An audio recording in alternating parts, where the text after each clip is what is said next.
And we are live.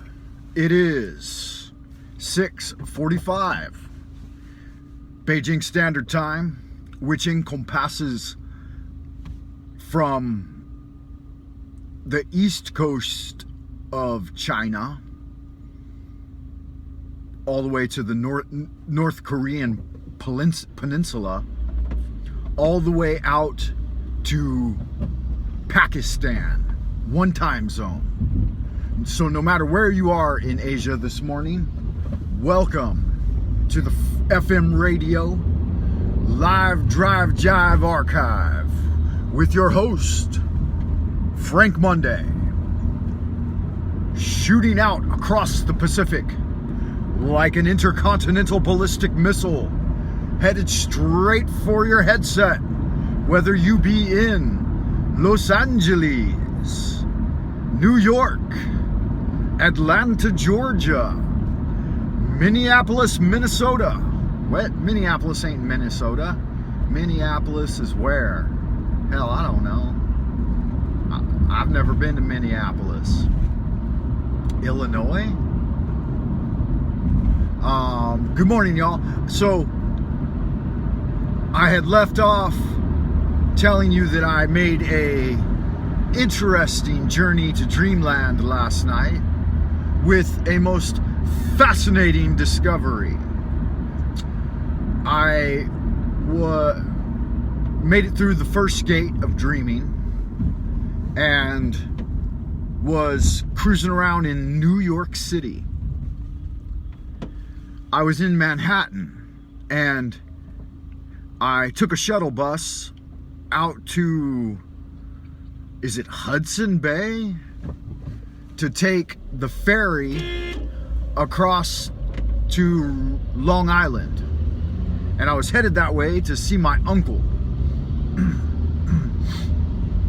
I got over there and he was telling me a story about when he was a Ute. He said when he was a Ute that he worked as a shoeshine boy. And he said that, again, rule of threes, divisions of threes. He said that that three boys would work together as shoe shiners. And they had a system set up, and the way it worked was the first boy dealt with, he was the tallest and the strongest of the three, and the eldest, I guess, yeah. And he dealt with the shittiest part of the shoes. He grabbed all the shoes that came in that were covered in horse shit and muck, mud and other things, and would knock off all the excessive amounts of the dredges off the shoes.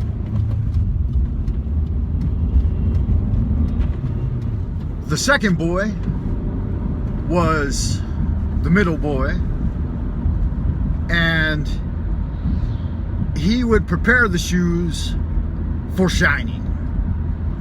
He'd take them from the third boy if they were at that level. If not, if they came in right at a preparable level, then he was the one that dealt with any obvious repairs that needed to be done.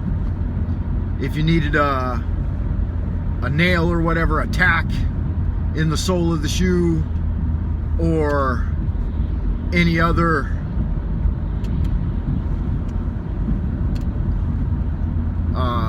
shoelaces, any types of tears or anything like that, he dealt with all of those.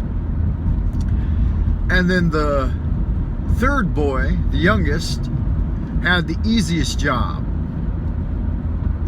and he dealt with the refinement of the shoe. He would put on the cream and buff it out, and then leather cream, buff it out, fluff up the laces or whatever, I don't know. I can't remember exactly. But he told me this, he was telling this story in a beautiful alcove of one of the halls of the Invisible College. And I had walked by and I heard him telling this story. And I sat down and I looked at him and I laughed. And I said, are you still telling stories about New York City? And he said, yes, I am, son. My brother's son, he was my uncle. He said, sit down and listen. And so I listened to that tale. And I said, what about the collection of funds? And he said, funny your mind would go in that direction. He said there was a drawer in the shoebox, in one of the shoeboxes, where they would put the money they received. And he opened that drawer mentally, because in Dreamland, you know, you can produce and do anything when you're telling a story. And so he showed me an image of the drawer opening, and it was filled with silver coins and even the occasional gold coin. And so, of course, my mind's racing. How do you guys distribute the funds? So on and so forth. But he said that all things in life came into that division of three. There are a certain group of guys who got to deal with the shittiest of shit, the dirtiest shoes with the horse shit on them and the muck from the street and so on and so forth. And then there's those who rise up to the next level that deal with the medium grade type things, repairs, and are less sullied by the earthly realm. And then those of the highest level, of the of the gentlest refinement, that only do the polishing. And I thought, well, if the oldest boy is doing the worst work, how does that make sense as an evolution of you're getting downgraded year by year? And that wasn't the point of the story, and it had some obviously some illogical parts in it, because Dreamland experiences aren't always 100% dialed in, if you know what I mean. Alrighty, I am pulling into the parking lot here, so I'd like to remind you to tune in daily for the Live Drive Archive on FM radio with your host Frank Monday.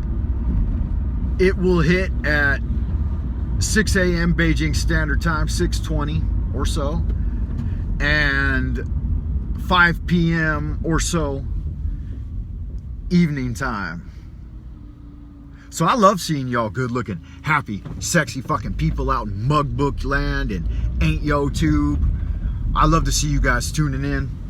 So I send out my kisses and my love, and I remind you that as above, so below, into the future and the abodes of a new day.